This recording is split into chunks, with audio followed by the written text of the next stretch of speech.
One thing is for sure, the characters on 2.5 Men are all messed up in some way. But somehow, some of them became fan favorites, while others get dragged every single time their name comes up online. So today, we're ranking them. And we're starting with the guy who by every rule of sitcom logic should not be likable at all. Charlie Harper drinks constantly, avoids responsibility, and treats relationships like a punchline he hasn't gotten to yet. On paper, that's a nightmare of a lead character. You'd think fans would hate this guy, but they don't, and Screen Rant's likability breakdown of the main cast actually backs that up, ranking him near the very top of the entire ensemble. Once you actually sit with why, it stops being surprising. Charlie never pretends. That's the whole engine of the character. He's not performing goodness for anyone. He's not secretly ashamed of who he is. He's just living exactly how he wants. Compare that to basically every other sitcom lead who's constantly trying to convince you he's actually a decent person deep down. Charlie doesn't bother with that argument. He just is what he is, and there's something oddly refreshing about a guy who isn't lying to you about it.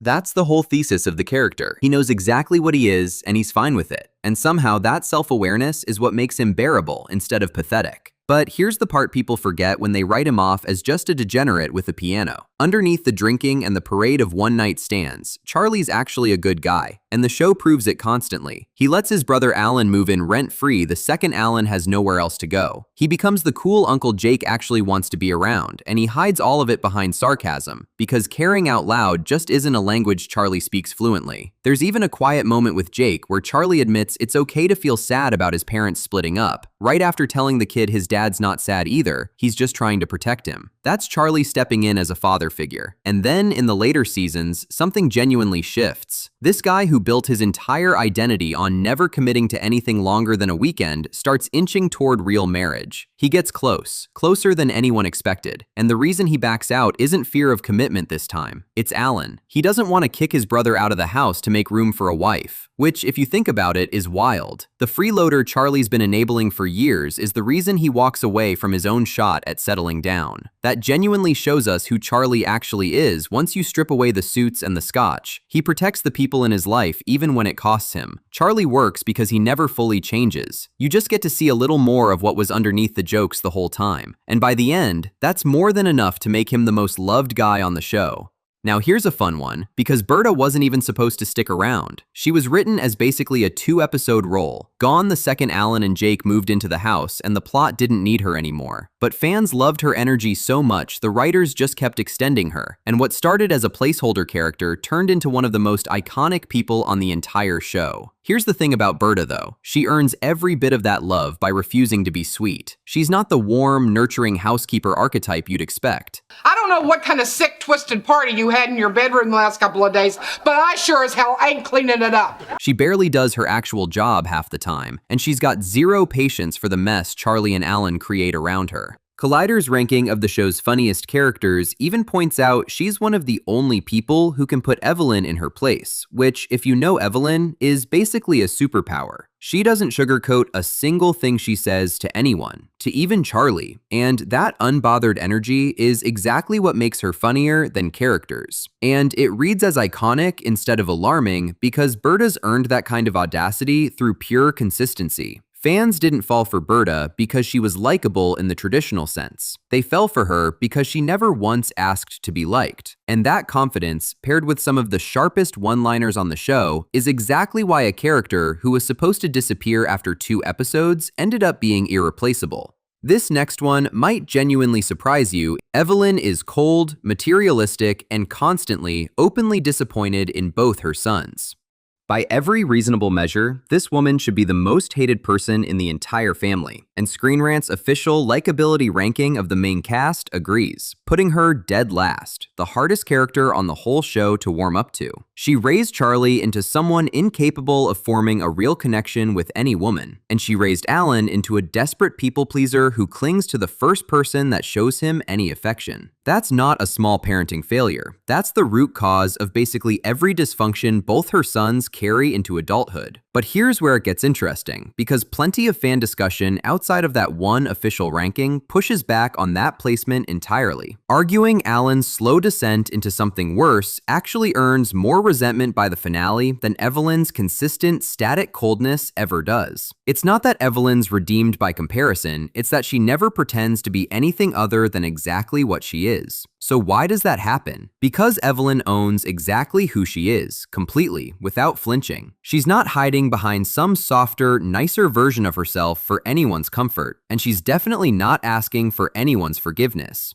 She's confident, sharp, and totally unapologetic. And that raw honesty ends up landing so much better with audiences than Alan's constant self-pity ever does. To be fair, it's not like she gave her sons nothing. She paid for Charlie's piano lessons, and she put Alan through school, so career-wise, she actually delivered. It's the emotional side where she fails completely, needling Charlie for turning real musical talent into jingles, never letting Alan forget he didn't actually become the doctor she wanted.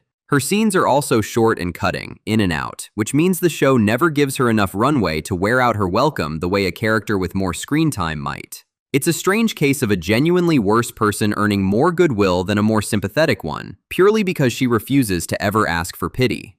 And then there's young Jake, and there's a reason so many fans specifically call out his early seasons as the best version of this character, sometimes even the best character on the entire show at that point.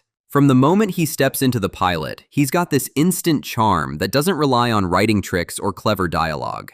One fan straight up called him adorable. Another said there was nothing cuter than little Jake on TV at the time. And honestly, watching those early seasons back, it's hard to disagree. That's the whole appeal right there. He's honest in that completely unfiltered kid way. He's confused by adult problems in a way that plays as funny instead of annoying, and he's the only person in that entire house actually acting his age, while the grown men around him behave like overgrown children fighting over a beach house and a housekeeper. Charlie and Alan constantly clash over how to raise him, what to teach him, how to handle whatever mess he's stumbled into that week, and Jake just floats through all of it, clueless, honest, and completely unbothered. Screen Rant's likability ranking actually puts him at the very top of the entire main cast, and their reasoning tracks with what a lot of fans say, that watching a kid from a broken home surrounded by an alcoholic uncle and a mooch of a father stay this grounded is exactly why people root for him so hard. Jake didn't need to be clever to work, he just needed to be real, and for those first few years, before the show ages him up and the writing shifts toward lazy teenager jokes about hygiene and food, he absolutely was. That's the version of Jake fans hold on to, the one that made the character worth loving in the first place.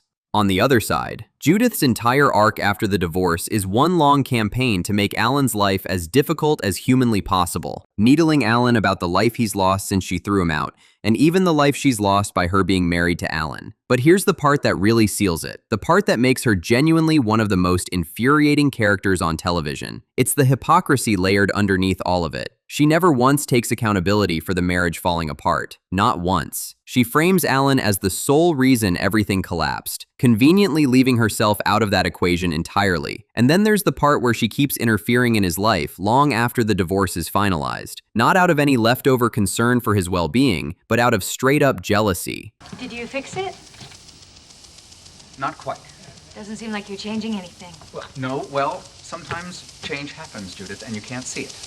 She's just miserable, the kind of person genuinely everyone has met at least once in real life. Controlling, bitter, and impossible to please, no matter what anyone around her does. And that's exactly why fans can't stand her. It's not exaggerated, it's just uncomfortably familiar. Collider's own breakdown of the cast even tracks her transformation across the show's run, describing how she starts out as a serious, somewhat fragile woman working through her divorce, and ends the series as a selfish, shameless manipulator. The next one is Alan, and it is the more complicated case here, and honestly, the more interesting one to break down, because he doesn't start off hated at all. Early on, he's genuinely sympathetic, the broke, anxious single dad forced to crash at his rich brother's Malibu beach house after a rough divorce. Just wanted to touch base. My wife threw me out, and I'm kind of losing the will to live. So when you get a chance, I'd really love to, I don't know. He's the responsible, nervous younger brother, stuck next to Charlie's carefree bachelor energy, and that contrast is what makes the early seasons work so well. For a lot of viewers, Alan was genuinely the most relatable character in the entire show. The anxious dad just trying to keep it together while chaos happens around him, even while grumbling about his own place in the household. You want to root for this guy, But the longer the show runs, the more that sympathy curdles into something else entirely. He never contributes a dime financially, despite Charlie footing every single bill, the dinners, the movies, even the mortgage on the house Alan's living in for free. And you could almost excuse that if his divorce genuinely left him broke. Except it didn't. It comes out that Alan's been sitting on a stash of hidden money the entire time, meaning he willfully let his brother pay for absolutely everything, while quietly saving cash with zero intention of ever paying any of it back. What makes Alan such a tricky character to rank is the back and forth. One moment you feel genuinely bad for him, the next you can't stand the sight of him. But the show never actually lets him grow past that pattern. It just becomes another joke, and then things reset. As the seasons stack up, Alan gets worse instead of better, more selfish, more willing to exploit the people around him, until fans are openly describing him online as a character with zero redeeming qualities left, a mooch, unnecessarily cheap, and someone seemingly incapable of taking responsibility for his own life. Alan is the rare case of a guy who starts as the most relatable person in the room and ends up as one of the most resented, and the show basically tells you that arc happened on purpose. Rose gets a similar shift over the course of the show, though the reasoning behind it is completely different from Alan's. She's Charlie's wealthy neighbor who happens to be madly, borderline dangerously in love with him. She's got a habit of just showing up uninvited, whether she's babysitting Jake or randomly inserting herself into one of Charlie's dates. And that chaotic, unpredictable energy genuinely works for some fans.